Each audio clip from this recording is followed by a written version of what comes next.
Jaya Giri Varadhari Gopi Janavallabha Jaya Giri Varadhari Gopi Janavallabha Jaya Giri Varadhari Gopi Janavallabha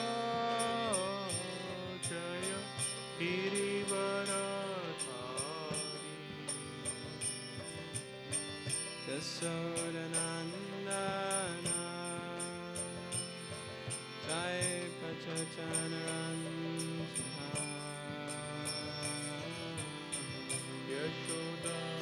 Yashodanandana Jaya Brajajana Ranjana Jaya Yashodanandana Jaya Chachanaranjana Yashodanandana Jaya Brajajana Yamuna Tiravanachari Jaya Kanja Vihari Yamuna Tiravanachari Jaya Kunja Vihari Yamuna Tiravanachari Vihari Yamuna Tira Manachari Jaya Kunja Vihari Jaya Radha Madhava Jaya Kunja Vihari Radha Madhava Jaya Kunja Vihari Jaya Radha Madhava Jaya Kunja Vihari Radha Madhava Jaya Kunja Vihari Hare Krishna Hare Krishna Krishna Krishna Hare Hare Hare Hare Rama Rama Rama Hare Hare Hare Krishna Krishna Krishna Hare Hare Hare Rama Hare Rama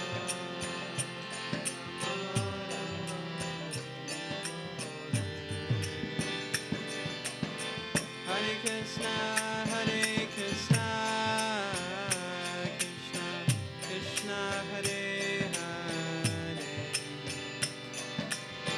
Hare Rama Hare Rama Rama Rama Hare Hare Krishna Hare Krishna Krishna Krishna Hare Hare Hare Rama Hare Rama Rama Rama Hare Hare Hare Krishna Hare Krishna Krishna Krishna Hare Hare Hare Rama Hare Rama Rama Rama Hare Hare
ज्ञानतिमिरन्दस्य ज्ञानञ्जनशलाकया चक्षुरुन्मिलितं येन तस्मै श्रीगुरुवे नमः।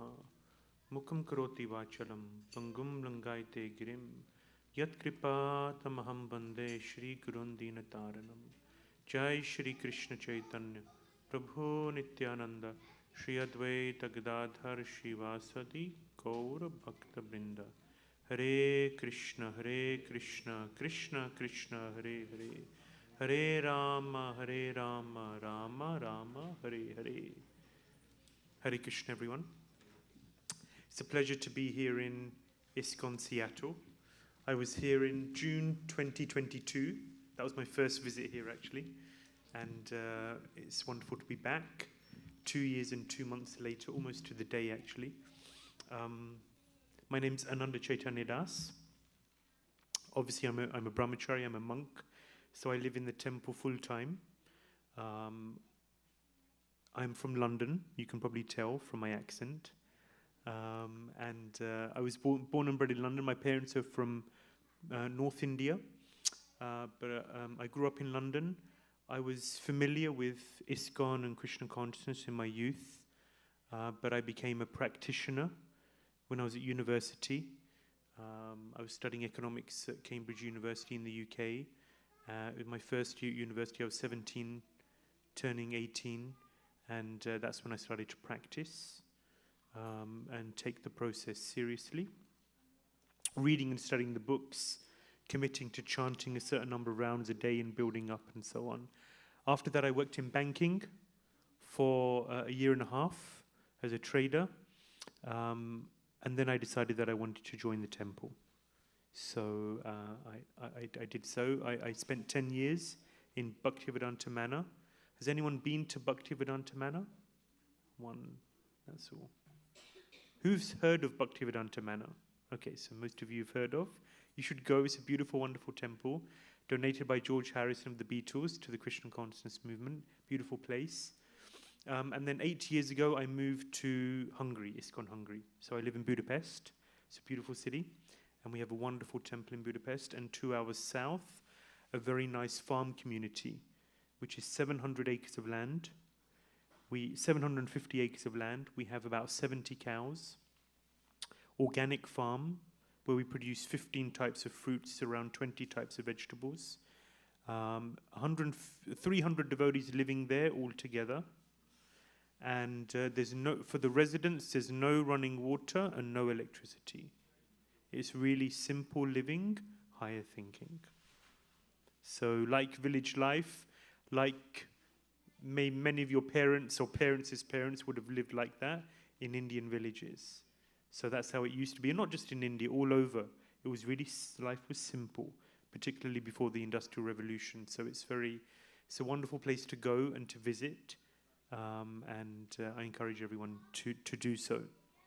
So we're visiting. We're here in North America.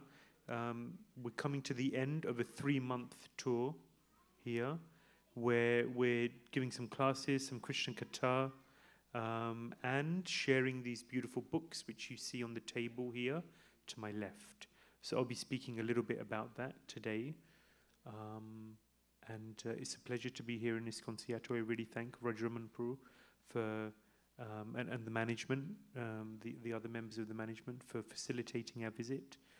And we're here for 2 days. We arrived yesterday, myself and Smarahari Prabhu here, and we leave on Monday. So we did a session this morning. Some of you were in attendance. Some of you maybe watched online. Some maybe not. But basically the theme of these 3 sessions is Krishna in Vrindavan. So this morning we actually spoke about Krishna in Dwarka. But even in Dwarka, there are many Vrindavan pastimes that take place. Krishna spends around 16 years in Vrindavan. He then leaves Vrindavan. He spends the next 25 years in Mathura. That's 41. How many years was Krishna on the planet? 108? Someone else? 109? Someone else? 135? 125. Correct. It's 125 years. So that means how long did he spend in Dwarka? So 41 years. So 16 plus 25 is 41. The rest in Dwarka. How many years in Dwarka? 84. Good. You like maths. So actually many Indian kids, I ask them, what's your favorite subject? And they say maths. It's a trait. Also, my favorite subject at school was always maths also. So he spent the majority of his time in Dwarka. But in Dwarka, Krishna was experiencing an intense degree of separation. He was feeling separation from Vrindavan. He was constantly meditating on Vrindavan. So this separation is a key part of our process of Krishna consciousness. Madhavendra Puri was Chaitanya Mahaprabhu's grand spiritual master. Chaitanya Mahaprabhu's spiritual master was Ishvara Puri. His spiritual master was Madhavendra Puri. Madhavendra Puri was chanting a particular verse, which is in the mood of Srimati Radharani, who's in separation from Krishna. This is found in Madhya Leela 4:197. It's Aidina Dayadranatha he Mathuranatha Kudavalokya Hridayam Twadaloka Kataram Daita Brahmyati Kim Karomi Aham. Madhavendra Puri was saying, Srimati Radharani says that Krishna, you're so far away. Of course, she's in Vrindavan. And she's saying to Krishna, you're so far away, you're Mathuranath. You're all the way in Mathura. Of course, these days, if you're in Vrindavan, you want to go to Mathura, you can get an auto, you can get a bus, you can get a taxi. 45 minutes, you're there. But still, it's far. And especially if you're walking, it's far, but it's more of a mood. You're not here in Vrindavan. If you're not here in Vrindavan, if you're not right by my side, then you're far away. This is real separation. So Radharani is feeling this deep separation, this deep mood that Krishna, you're Mathuranath. You're not Vrindavanath. You're Mathuranath. You're far, far away from us. And in this state, in this situation where you're so far, my heart is breaking. Hridayam tvaddaloka kataram. My heart is breaking. It feels like my heart is being torn apart. What shall I do? Kim karomi aham. So this is the mood. And so Madhavendra Puri is constantly chanting this verse. He's in this mood of separation, deep lamentation. And he's chanting and chanting and chanting. And it's described that this verse and other verses like it is like sandalwood. If you keep rubbing sandalwood, rub, then a very wonderful aroma is elicited. So in the same way, if we chant these verses in this mood of separation, it rubs off. It rubs off onto the heart of the chanter, of the person who's attempting to enter into this mood. So this separation, Chaitanya Mahaprabhu was constantly in this mood of separation. He says, Yugaitam nimishena chakshusha pravishaitam shunyaitam jagat sarvam Govinda virahena me. In the absence of Govinda, a moment feels like 12 years or more. So this is a constant theme in the pastime. So when Krishna leaves Vrindavan, then separation is extremely intense. But even when he's in Vrindavan, we were saying this morning, then there is separation also. Separation is a constant theme. If you look at Krishna's day, you can say it begins at 6 a.m. in the morning. So Krishna is, he likes adventure. He's by nature, he's a very adventurous person. He likes variety. Each and every one of us is an individual living entity. And we're all very unique. Even if you have twins, born at the same time, same parents, same upbringing, still identical twins, they're still different. They have their own uniqueness. This shows that every individual is unique. Why? One reason is because Krishna is Akhila Rasamrita Murti. He's Rasaraj. He's the proprietor of all rasas. He loves variety. He loves He makes each and every one of us unique because he has an individual relationship with all of us. And therefore, he wants to enjoy that uniqueness. So, we're made this way by Krishna because he wants to experience this variety. And so in the pastimes, in Krishna's pastimes, there's always constant pastimes are going on. Once, Bhaktisiddhanta Saraswati Thakur, they published a newspaper. It was called Ananda Caitanya Prabhuji. And in this newspaper, on the outside, there was the politics, the sport, the economics, all of those things which you expect from a newspaper. And on the inside, the topic was news from the spiritual world. And there was all sorts of pastimes which were written there. And Saraswati Thakur made this newspaper a daily newspaper. So then the devotees came to him after some time, they came to him and they said, we're worried. What will we write about? If we're producing a daily newspaper, we'll run out of things to say. So news from the spiritual world, what new things will we write? Saraswati Thakur explained that actually there's no problem. Because in the spiritual world, there's constantly newer and newer fresh pastimes taking place. There's no dearth, there's no limitation on the pastimes. Unlimited pastimes are taking place. He said we could produce a new newspaper not just every day, but every hour. And then he said, no, not every hour. We could have a new newspaper every minute. Then he said, no, not every minute, every second, every moment. We could produce a new newspaper with fresh news from the spiritual world because it's constant. In the spiritual world, there's always something new and wonderful taking place. So we have to engage our energies, our consciousness, our time in learning more about what's happening in the spiritual world, because we're very used to looking at the news, what's happening in the material world, what's happening with the celebrities and the sports people and the movie stars, what's happening in their lives. But it's all run-of-the-mill. Run-of-the-mill, you know, it's all very similar in nature. The principles are all the same. In the spiritual world, it's Navanavaya. It's always fresh and always new. There's always wonderful things happening there. We need to engage our consciousness in this. Srila Prabhupada, therefore, very early on in the Krishna consciousness movement, 1969, he had the Krishna book printed. Prabhupada's life's work was the Bhagavatam, his magnum opus.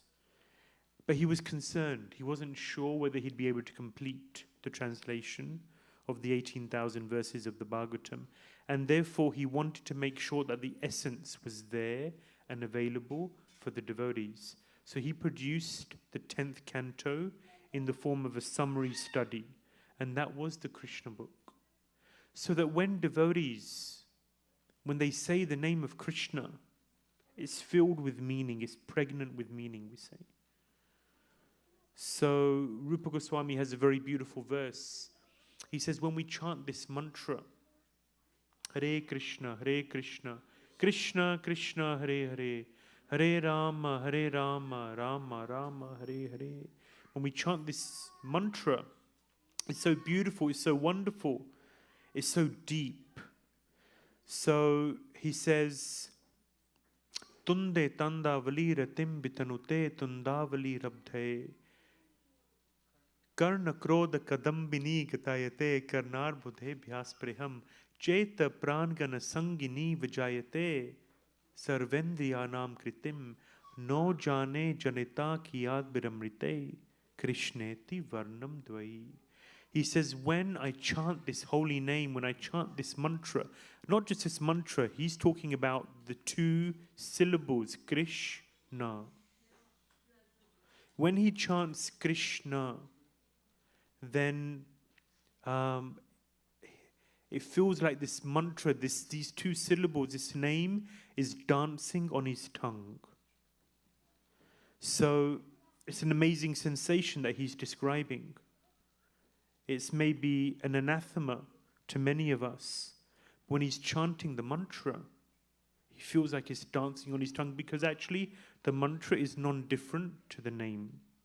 When I first heard this statement, I was on, how does that make any sense? The mantra, the sound, is non-different to the name. Abhinnatvam nama namino. The name and the possessor of the name are the same. So actually when Krishna's chanting, when we chant this mantra, Krishna himself is dancing on the tongue when we chant attentively, when we chant properly. So Rupa Goswami is describing this experience that he's chanting the mantra and he's dancing on his tongue, and what an amazing sensation this is. And then he says that this mantra goes from his tongue and it goes into his ear. And when it enters into his ears, so when he chants a mantra and he's dancing on his tongue, he wishes he had millions of tongues. Then, when it enters into his ears, he wishes he had millions of ears, so he can just drink the nectar of this mantra through his ears. And then, when it enters the whole of his ears, karna krodha, when it enters his ears, it enters into the chamber of his heart. And as the mantra is dancing in the chamber of his heart, it's such an amazing, deep sensation, such an experience, that all of the other senses are rendered inert. It's like you're not even there. Everything is just focused and absorbed on this mantra, which has entered into the chamber of the heart. It's dancing in the heart. And that's when one goes into samadhi. Nothing else exists. One is not aware of one's external environment. One is simply fully absorbed in the mantra. All other senses are rendered inert. And then he says, No jane janeta ki adbiramritei krishneti varnam dvai. Who knows how much nectar there is in just these two syllables, Krishna. Krishna. Never mind Hare and Rama. Those words, syllables, they are glorified in so many other places throughout scripture, but Rupa Goswami is simply focusing on this Krishna. So when we say this name, Krishna, it should have so much meaning, so much depth. Our heart should jump with joy, and there should be so many pastimes which come to mind. So Prabhupada wanted to provide the devotees with all of these insights, so that when we are chanting the names, we can remember the pastimes. And therefore he gave Krishna book. And in pursuance of Krishna book, so many other books have been written. The acharyas have written so many wonderful pastimes through which our understanding of Krishna and the philosophy which underpins his pastimes can be enriched more and more. So Krishna's pastimes outside of Dwarka are very beautiful, and his pastimes in Vrindavan are also extremely beautiful. And our focus as Gaudiya Vaishnavas is really Krishna's pastimes in Vrindavan. Our goal is Vrindavan. And therefore, if we read the writings of the acharyas, of the great souls who have written so many wonderful literatures, their focus, the descriptions, are all pastimes in Vrindavan.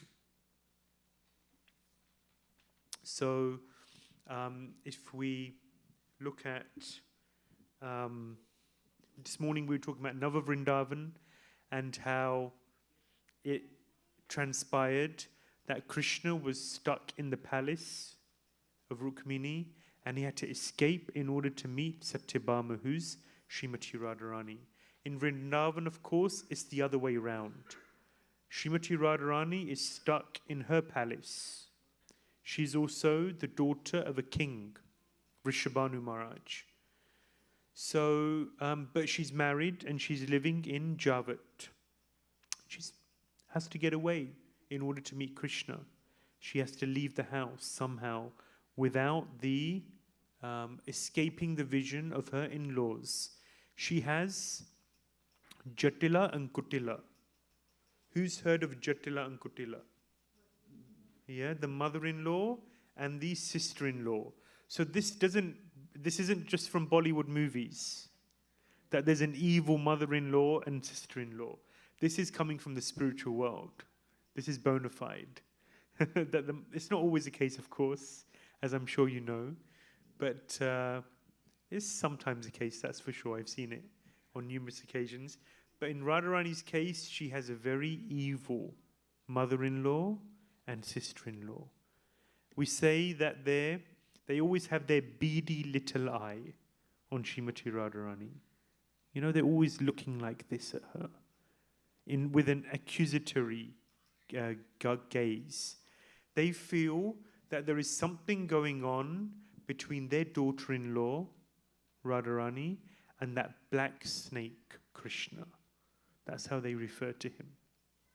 So there are so many pastimes which describe how Radharani has to try and escape in order to meet Krishna. Or there's pastimes in Javat. Javat is Radharani's, the home that she marries into. And actually all of the gopis, the gopis in Radharani's camp, they marry into Javat. So they all live close together. So on one occasion, Kutila, she's listening into Radharani's door, and she feels there's a conversation going on. You know how like you have a cup and you put it to the door so you can hear what's going on? She's hearing into the door, and she feels, I'm sure, Radharani's there. She's speaking to someone. Abhimanyu, her husband, is out herding the cows. He's busy. Who is she speaking to? And she ascertains that she must be speaking to Krishna. So she's sure he's in there, no doubt. So then she calls her mother. She calls Jatila, and she says, I'm sure Krishna's in there with Srimati Radharani. So then they're both listening, and they hear the voices, they're speaking. So they get ready. They're going to pounce on them, and they think, okay, now we've caught them. We're going to catch them red-handed. Such a long time, Radharani's playing innocent little daughter-in-law, like butter wouldn't melt in her mouth. We have this phrase. Imagine, so innocent that butter wouldn't melt in her mouth. So they think, now we're going to catch them. At the same time, on the other side of the door, there is Krishna and Srimati Radharani, but they get some inclination that there's someone on the other side of the door and they're listening. So just as Jatila and Kutila are about to barge into the room, Krishna, at the very same time, is jumping through the window. So just as they enter, Krishna's jumping out of the window, and they think they get a glimpse of him, but they're not entirely sure. And they say, you were with Krishna. Radharani, you were with Krishna. We heard his voice. He was right here. And Radharani says, what are you talking about? I was alone. But I'm sure we saw him. Jatila and Kutila say, I'm sure we saw him. We just saw his shadow leave. He jumped out of that window. And they're looking through the window. They can't see him. They can't see any sight of him. I'm sure he was here. There's no doubt he was here. And Radharani says, no, you made a mistake. I was just talking to myself. Sometimes I get bored. Abhimanyu's always outside. He's always busy. I was talking to myself. No one else was here. You're mistaken. Don't worry. Everything's okay. You're always so worried. So just as Jatila and Kutila were about to leave the room with a failed operation, Jatila noticed that there was a flute on the bed. What do you do now? There's a flute on the bed. Radharani's caught red-handed. Jatila said, look, flute! That Krishna was here. Now I've got proof. There's a flute. And this is Krishna's flute. Who else would it belong to? Krishna was right here. You're lying. But today, you've always been lying to us. But today we've caught you red-handed. How do you explain this now, Radharani? Tell us. What do you have to say for yourself?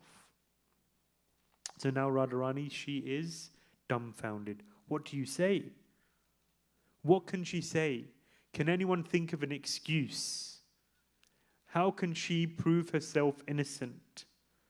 See, the nature of Vrindavan is that the Parakya Ras, this unwedded love, has to continue.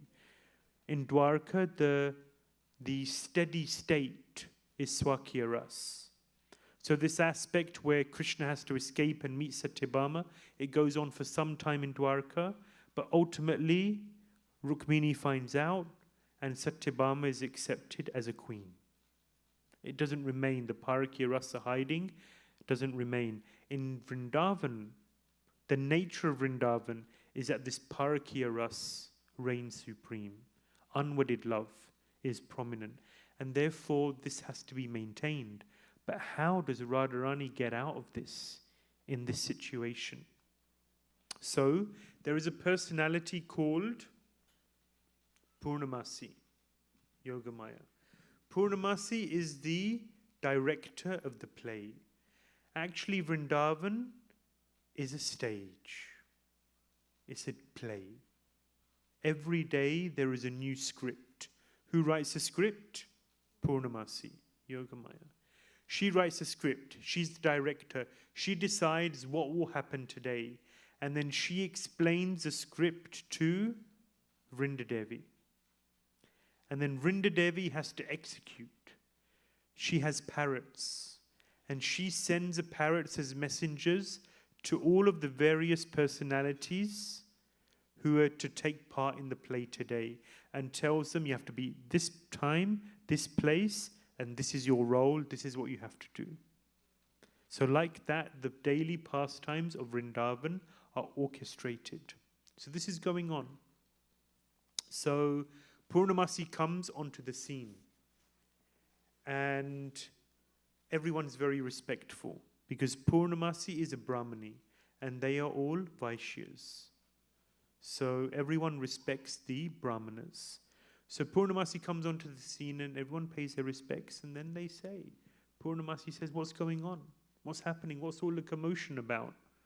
So then Jatila and Kutila say, today, you know, Purnamasi, we respect you, but we've been telling you for such a long time that this Krishna, he's spoiling our daughter-in-law.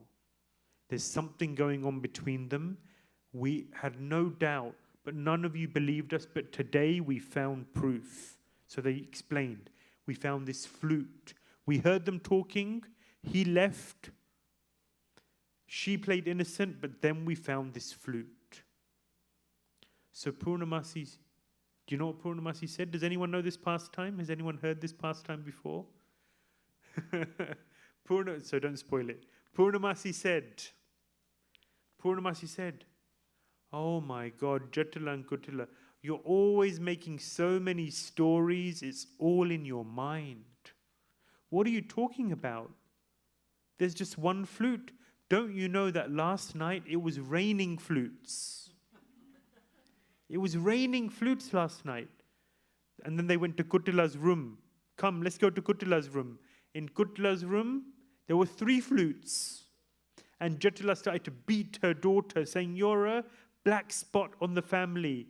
What kind of a daughter are you? You're bringing disrepute to our family. And then they went to Jatila's room. And in Jatila's room, there were 5 flutes. So then Jatila and Kutila were left silent. They didn't know what to say. Purnamasi came to save the day. And there are various pastimes, actually, where Purnamasi comes. Her duty is to continue on with the pastimes, to make sure that the Vrindavan situation is maintained. So this was a story of the raining flutes. Radharani was an excellent cook. On one occasion, Durvasa Muni came to visit. Durvasa Muni, as we all know from the 9th canto of the Bhagavatam, he's a great sage, a great ascetic. He's very easily pleased, but he's also very easily angered. And when he gets angry, then he curses.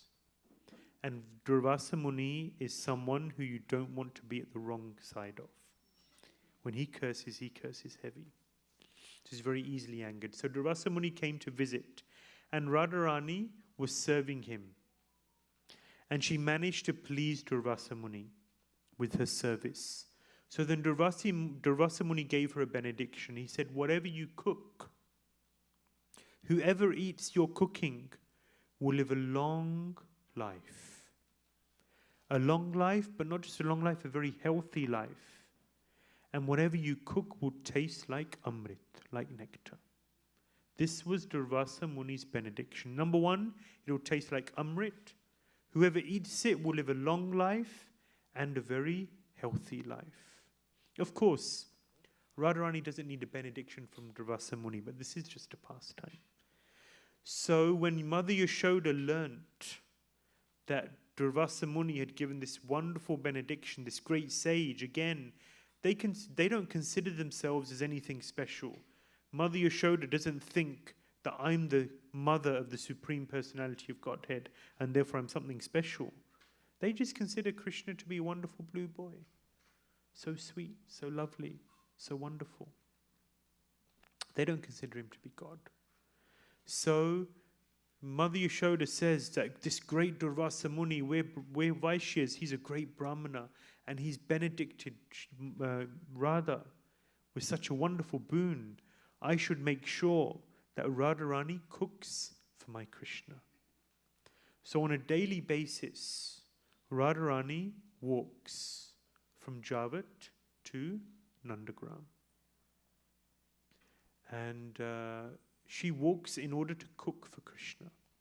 It's a very rare situation, actually, that you go to the house of another man or to the house of a man in order to cook. In Vedic system, it's unique. But this is for the pleasure of Krishna. And everyone in Vrindavan is focused on pleasing Krishna. So,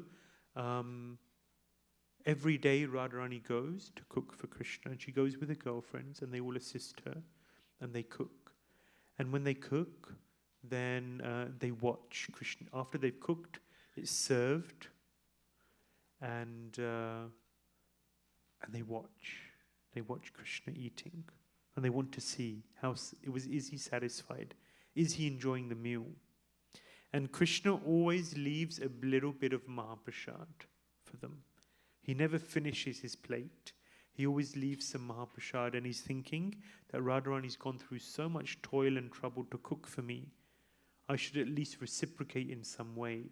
What is his way of reciprocating? Is by giving Mahaprasad. There are different levels of Mahaprasad. One is, if you're offered a plate, you take a piece, but you leave the rest. This is one level of Mahaprasad. Another level of Mahaprasad is if you take a bite. If you take a bite, and then you put it back to the plate, and then it's left for the recipient. This is a second level of Maha. More intimate is when it's taken, chewed, and then spat out. This is more intimate Mahaprasad. Once Bhaktisiddhanta Saraswati Thakur, he had Mahaprasad. And you had eaten a meal. And with a meal there's drumstick. And you chew the drumstick, and then you spit it out. And then, you have the sweets. But he was very strict. He didn't take sweets so much. But devotees would offer. You offer, he may or may not take. Generally, he didn't take. So then the devotees were being offered the Mahaprasad, and they could choose whatever they wanted. But Saraswati Thakur was looking to see, what are the devotees taking? Are they taking that Mahaprasad which they like?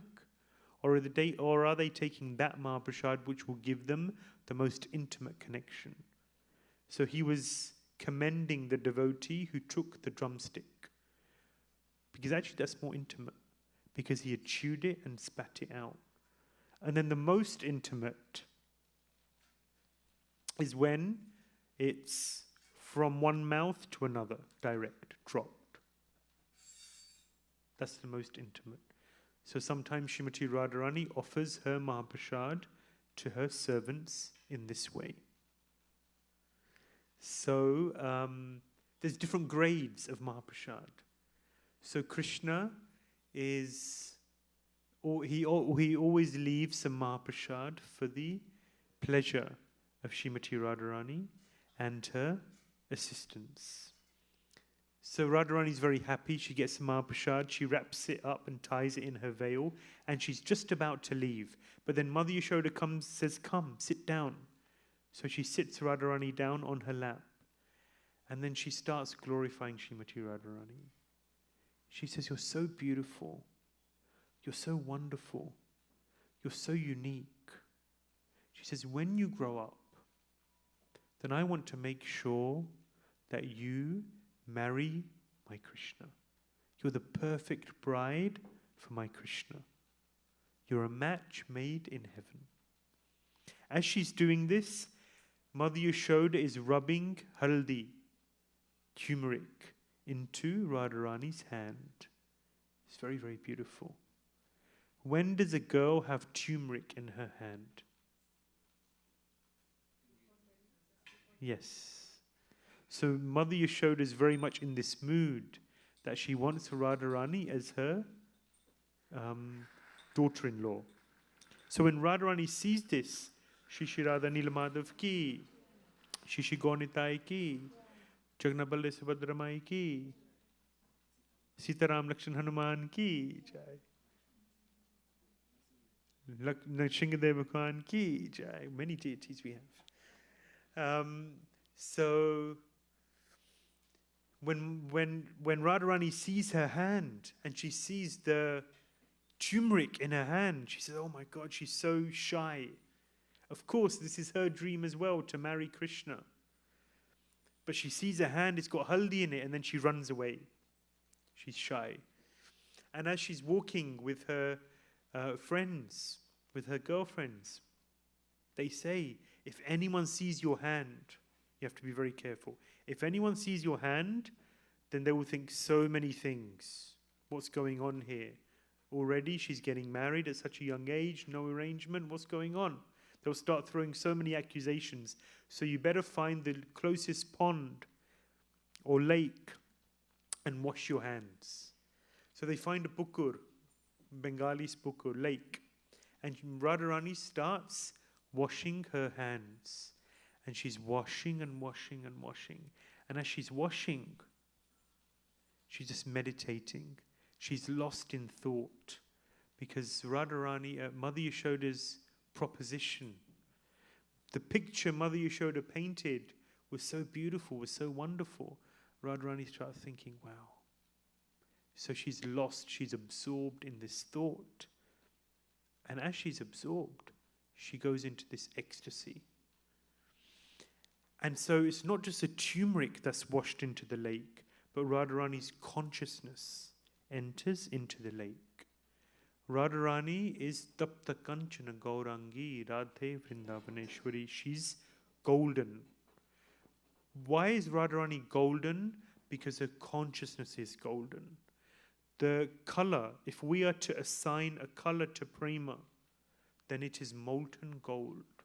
Like gold which has been under extreme heat, it becomes molten and it becomes very shining gold.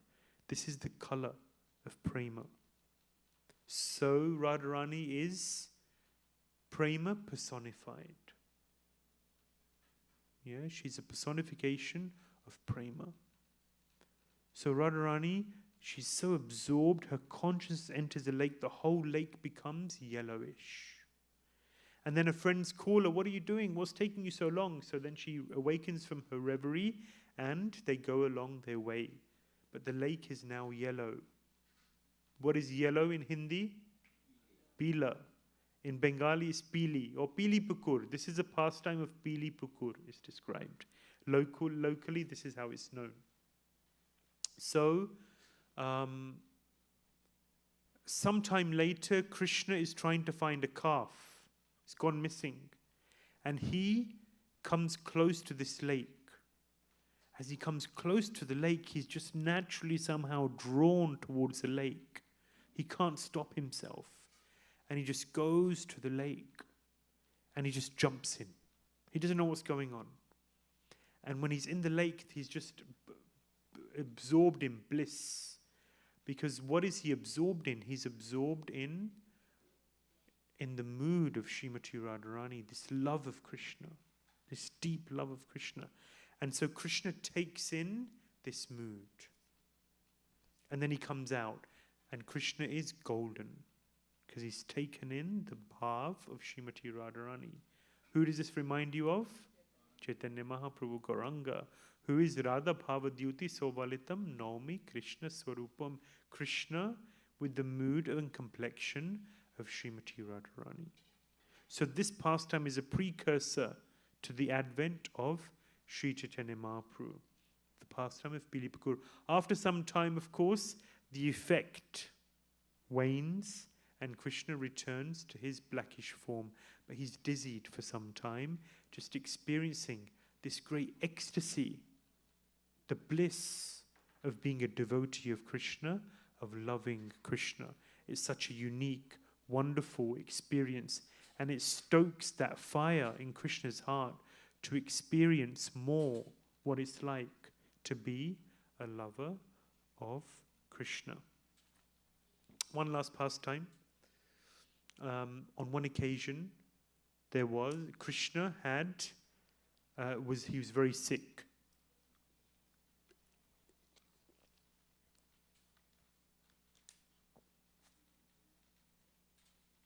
And he just fainted on the ground.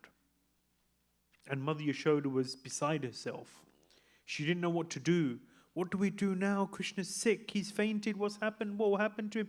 Maybe he's going to die. And she's running around to everyone saying, what shall we do?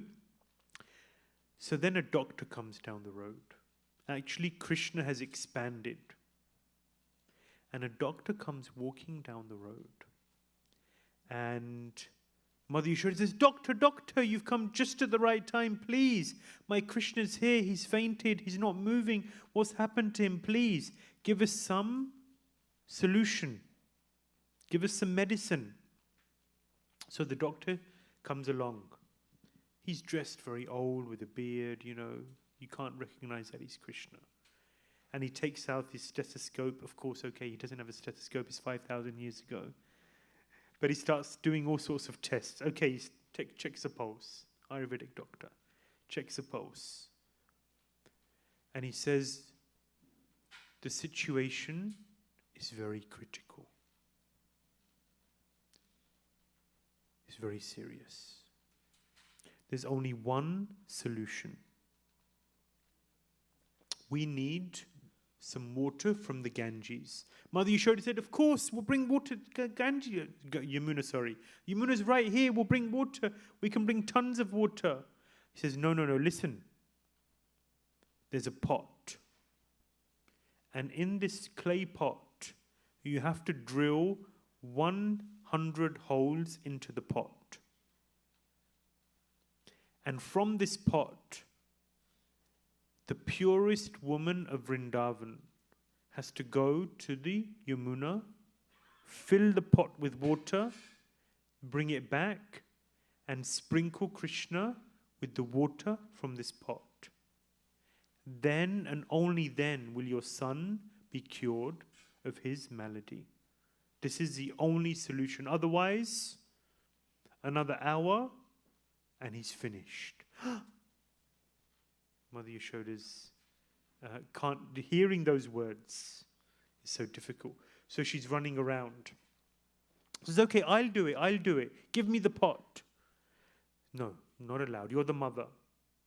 The mother's not allowed. Someone else has to fulfill this task. So then Mother Yashoda gathers all of the ladies of Vrindavan. She runs around gathering, catching them. Please come, you have to help.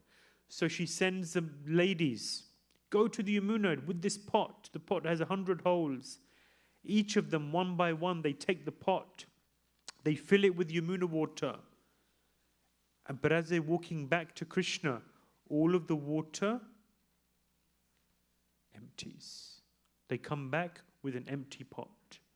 So many ladies try. Then the doctor starts to do some astrological calculations. He says there are 2 ladies. Their names are Jatila and Kutila. Go and find them. Do you know them? Try them. Mother Yashoda hadn't approached them. They're not the most friendly of people. But Mother Yashoda went to find Jatila. Of course, everyone knows Jatila and Kutila. They're infamous. So she goes, she runs, she gets Jatila and Kutila. It's quite far away. If you're in Nandagram and you want to go all the way to Javat, it's quite far away. But the nature of Vrindavan is that the lotus of Vrindavan is described as 1,000-petaled lotus. And that lotus expands and contracts according to the need of the day. So sometimes when the pastime of that day is that Krishna is going to be late to meet Srimati Radharani, then the lotus will expand and it will take him much longer to get to the meeting place. He's late. Radharani will be angry. She'll go into man, and this will be a whole pastime. But when Mother Yashoda needs to get Jatila and Kutila because they're going to potentially save the day and save Krishna's life, then the lotus of Vrindavan will contract so that she gets there very quickly and they come back. So Jatila and Kutila are very proud. Mother Yashoda says that we are looking for the purest ladies of Vrindavan. This is an emergency. They'd be happy to see Krishna dead, but they're even happier to see themselves glorified as the purest maidens of Vrindavan. So Kutila says, leave this to me, mother. I'll take care of this. So she takes the pot. She goes to the Yamuna, fills it with water, but all of the water empties. And then Jatila says, my God, you're meant to be pure. You're a disgrace to the family. What kind of a daughter have I brought up? She starts cursing her. So then Jatila takes the pot. She goes to the Yamuna and all of the water empties. So then Jatila starts saying, this is an impossible task. Who set this task? This will never happen. Yashoda, your son is going to die. You can find a snake on Garuda. You know, Garuda loves snakes. You know, you can find a Garuda you can find a snake on Garuda. You can bathe an elephant in the amount of water that you find in a calf's hoof print. But you won't be able to complete this task. This bucket has 100 holes. How will you be able to get water from the Yamuna to this place? Impossible. So the doctor continues with his calculations and he says there is one more personality. This is the last chance. She is the purest of the pure. Who's this? Radharani. So Mother Yashoda runs. She brings Radharani. Jatila and Kutila are laughing. They're saying, Radharani, our daughter-in-law, you think she's pure? You have no idea. This doctor's bogus. So Radharani comes and she's very shy. But Mother Yashoda is very panicked. So she cooperates. And of course, Radharani wants to save Krishna also. So Radharani takes the pot. She goes to the Yamuna. She fills the pot with water. And she brings the pot back, and the water remains in the pot. And the doctor, is that okay, that sound? Okay. The doctor takes the water, which is for Yamuna water, which has been transported in this pot with 100 holes, intact. The doctor takes this water, he sprinkles it on Krishna, and Krishna comes back to consciousness. And therefore Radharani is declared the purest maiden of Vrindavan. So, Hare Krishna, Hari Bol. So there are so many wonderful pastimes that take place in Vrindavan. They're very sweet. We sing during Kartik time, Iti Drik Swalila Bhir Ananda Kunde. So this is Krishna's purpose actually. It says, Paritranaya sadhunam vinashaya dushkitam dharma samsthapanarthaya.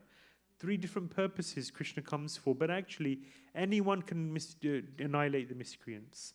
Anyone can re-establish the principles of religion, but Krishna comes in order to grab the hearts of the devotees, to perform wonderful, beautiful, inspirational pastimes which attract the heart of the devotees back to him.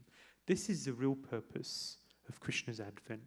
This is why he comes, so that we will be inspired to go back to him. And so the more we hear about Krishna, his name, his form, abode, associates, qualities, pastimes, the more we absorb our consciousness in these topics, the more we'll become naturally attracted to him. Devotional life is actually the most natural thing. In the stage of Vaidhi Bhakti, it feels unnatural, and that's why we have to follow rules and regulations. We have to do so many things.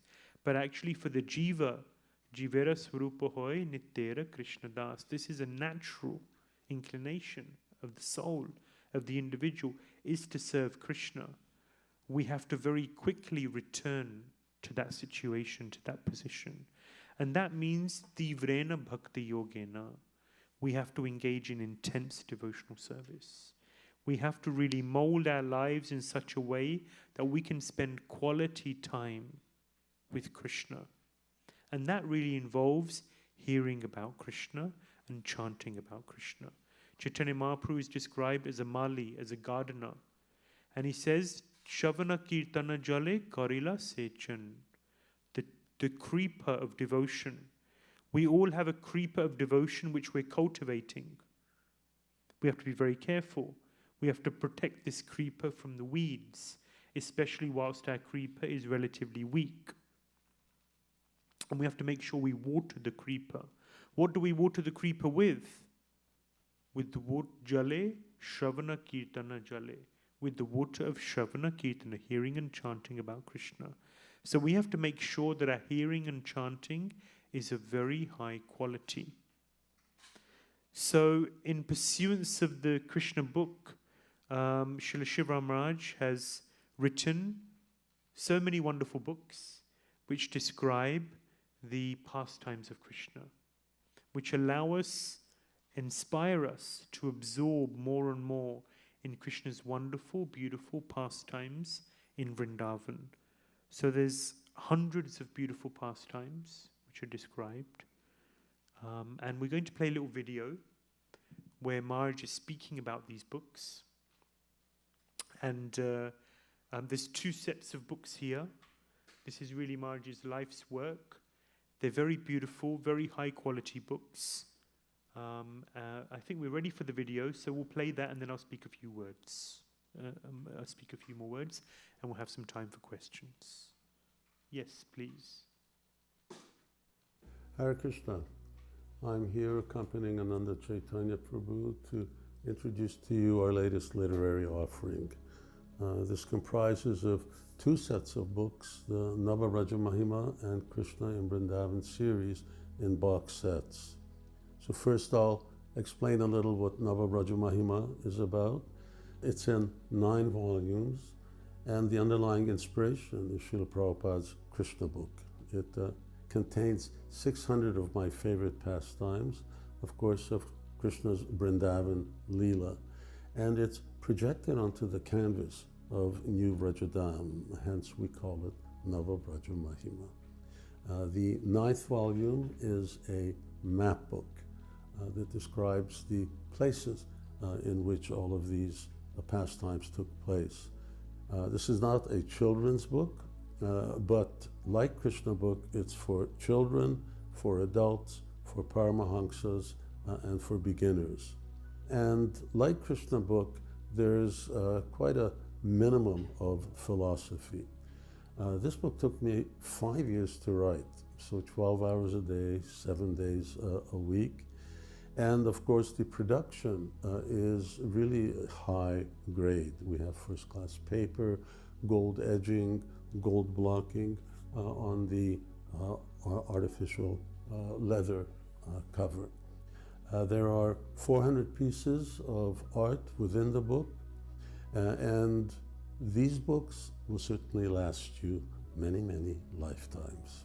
Okay, then let me describe Krishna in Vrindavan. And this is based on the Srimad Bhagavatam, 10th canto, Krishna's presence in Vrindavan from 1st to the 39th chapter. Again, the foundation is Srila Prabhupada's own commentaries, as well as those of other acharyas. What's the goal of these books? It's to deepen our absorption in Krishna by hearing his pastimes. The books which are in the set include Song of the Flute, Venu Gita, Napare Hum, Krishna leaving Vrindavan and returning, Damodar Leela, binding Krishna. And while sometimes people ask who is qualified to hear, the answer is certainly anyone can read these books, as anyone can read Srila Prabhupada's books, but we've written 2 books that underline the adhikar, or the qualification for reading, and that is Shuddha Bhakti Chintamani and Sankalpa Kaumudi. These books then culminate in Vilap Kusumanjali, which is the book which I have just written or writing, and that is a commentary on Raghunath Das Goswami's book of the same name. Our purpose here is not to make money. The books themselves are actually subsidized. They do cost quite a bit to write. And our real purpose, my purpose, is that this is my bhajan. And hopefully those who read it, it will be their bhajan. Moreover, Srila Prabhupada wanted us to hear about Krishna because he wanted us to be mad after Krishna. Well, how do you become mad in love after somebody? Well, you have to know them. And how do you know them? Well, you hear about them. You hear about Krishna's beauty, his qualities, his pastimes, associates. This, Srila Prabhupada said, is our family business. Writing books, printing them, reading them. And Prabhupada wanted us to replace all the non-Krishna conscious literature of the world with Krishna conscious literature. He wanted his followers to write. As a member of ISKCON, I'm making this an ISKCON-friendly book. They're directly written for devotees of our society. So I consider that this is my service to Krishna, to Srila Prabhupada, to you and your family, and humbly request that you take a set of these books, read them, gift them to others. It's a limited edition print, won't be always available. And finally, I'd like to invite you all to visit us in New Brajadam and see where Radha Shyamasundar are currently enacting all the pastimes that we are writing about in these books. Hare Krishna.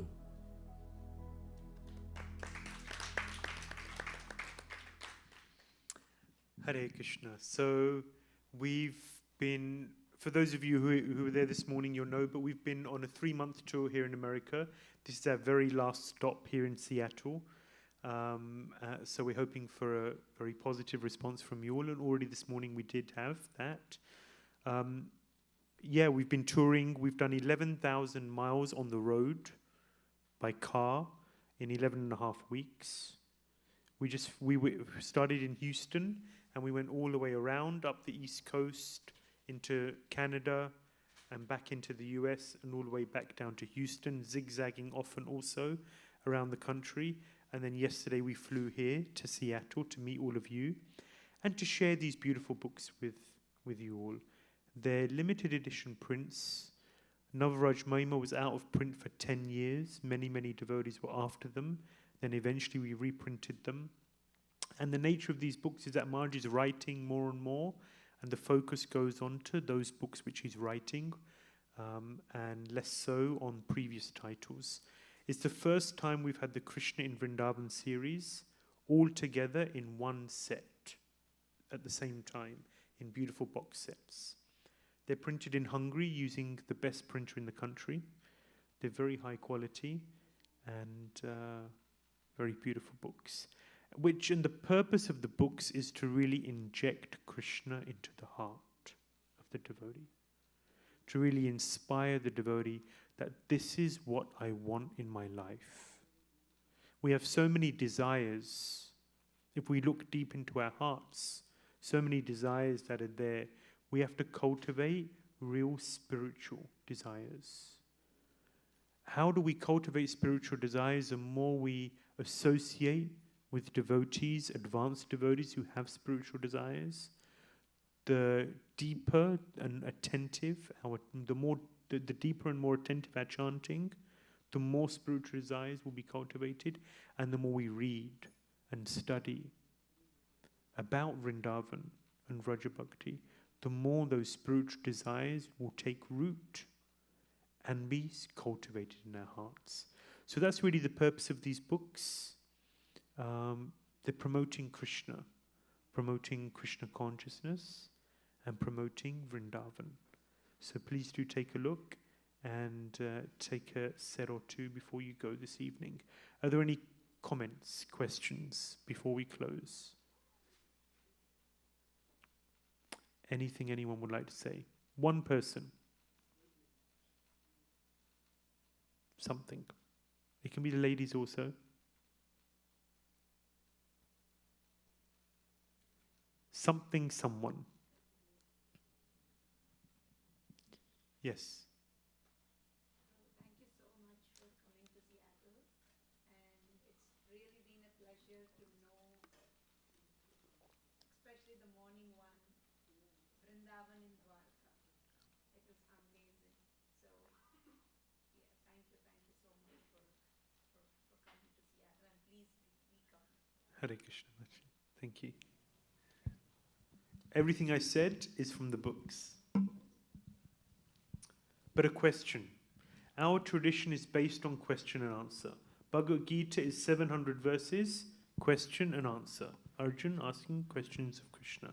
Bhagavatam, 18,000 verses. So many conversations and conversations within the conversations, all question and answer. So someone must have a question. Yes, Prabhu. Good.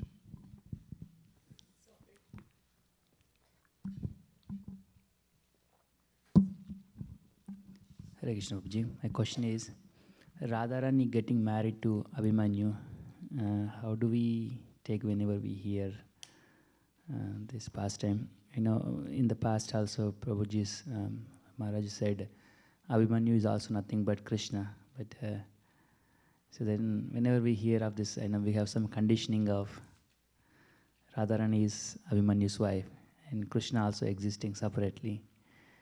So as a devotee, how do we get rid of this something in our heart? So it's described that Abhimanyu sleeps in the barn. You understand? So they don't have children. They never have any intimate exchange. The marriage of Abhimanyu and Radharani is simply one thing that we should always remember when we look at the pastimes of Vrindavan, and Prabhupada uses a very nice phrase. He says, that is all for the exaltation of rasa. That's the purpose. So this is one key phrase which I feel answers many such questions. The reason Radharani marries Abhimanyu is because it creates this unwedded love situation. Radharani has to escape from her in-laws in order to meet Krishna. It makes it more exciting. It means there's a deeper level of surrender that Radharani has to show. The more obstacles there are, the more intense the love. When you really work hard for something, when you achieve it, it's sweeter, correct? Yeah, it's more of an achievement. In the same way, when Radharani has to jump through so many obstacles in order to meet Krishna, the meeting, the union is even more intense, even deeper, even sweeter. It is all for the exaltation of rasa. So Jatila, Kutila, Abhimanyu, they all play a function. And fundamentally, the function is that they act as obstacles to Srimati Radharani meeting Krishna. And therefore, when she eventually does, then the rasa is even richer, even deeper. So they're plants. They're placed in the drama in order to increase the loving interactions. But there's no intimate exchange between them. That's what the acharyas describe. Make sense? Even, for example, it's described how Shankachuda, he kidnaps Srimati Radharani. This is described in the Krishna book also. How can it be that a demon so much as touches, it's described that he grabs her by the hair. How can it be that a demon or anyone apart from Krishna touches Srimati Radharani? Impossible. So the acharyas describe that just like there's a Maya Sita, Ravana, how can Ravana touch Sita? Not possible. So there is a Maya Sita. Yeah, she's the one that Ravana takes. In the same way, Shankachuda, he touches Radharani, but this is a Maya Radharani aura. There's a word, a specific description which Vishwanath Chakravarti Thakur uses. It's the same concept, but there's a particular term which he uses, which is basically that this is not the original Radharani who's touched by Shankachuda. No other man. Krishna, Radharani is Krishna's Haladani Shakti. So no other man can touch Srimati Radharani. Make sense? Okay. Yes, bro.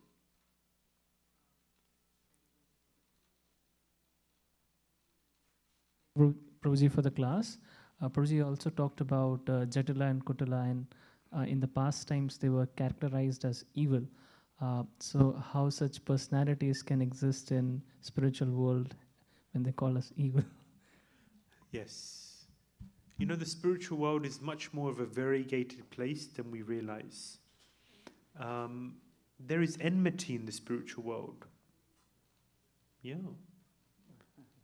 In one quote, in Ujjwala Nilamani, which is the graduate text of the Bhakti Rasamrita Sindhu by Rupa Goswami.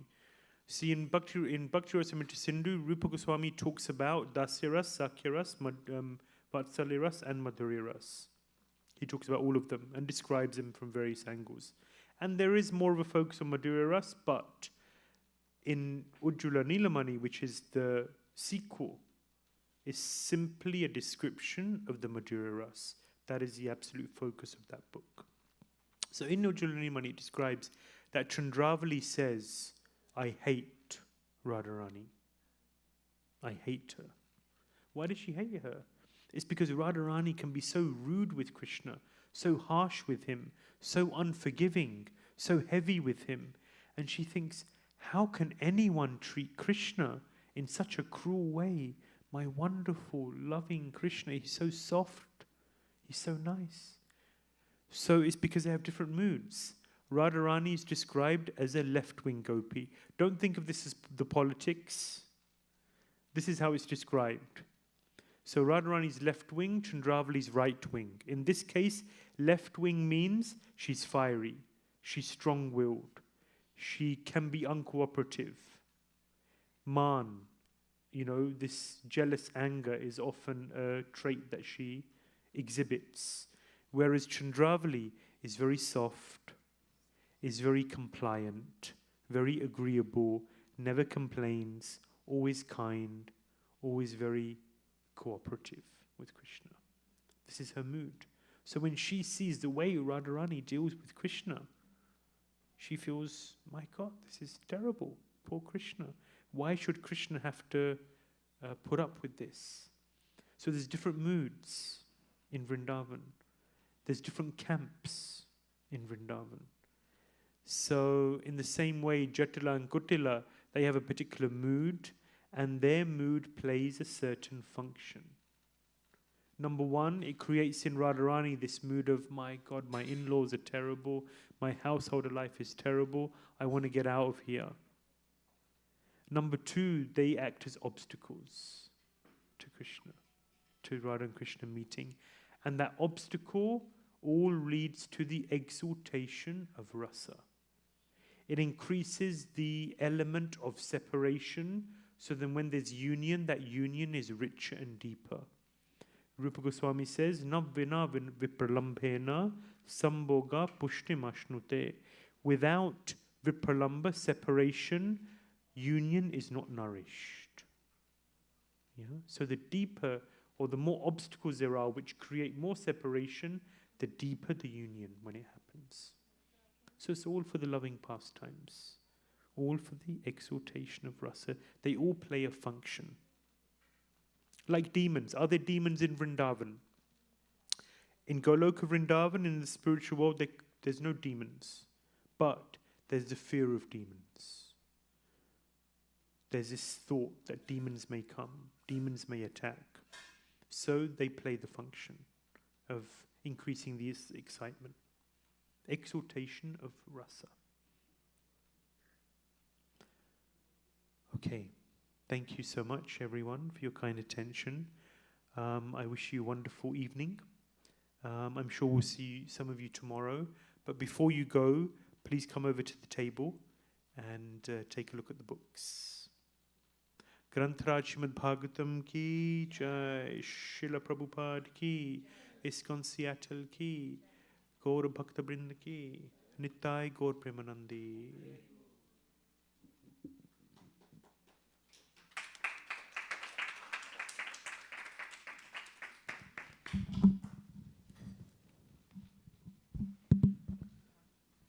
Hare Krishna, dear devotees.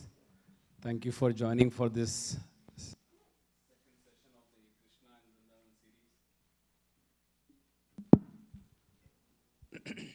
So we will continue the third session tomorrow evening. Before that,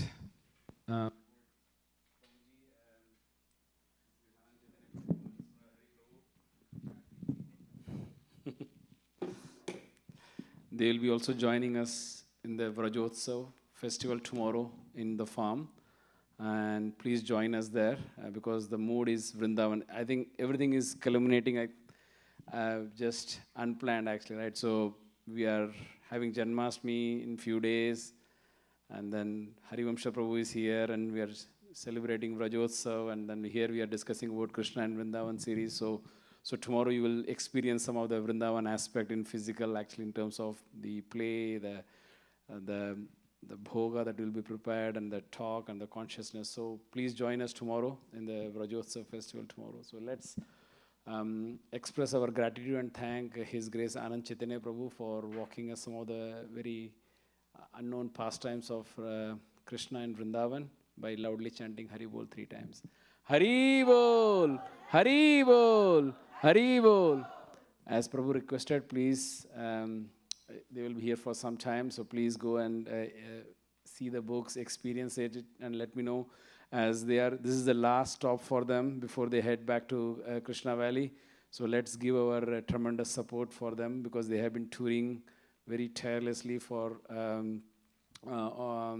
almost 3 months on the road. So let's express our gratitude and support by taking some of these books. Thank you. And as you heard from the video from Shivaram Maharaj said that these books may not be again available forever. So please, this is a rare opportunity that we may get once in a lifetime. So please make sure that you grab some of these copies. Thank you. Hare Krishna.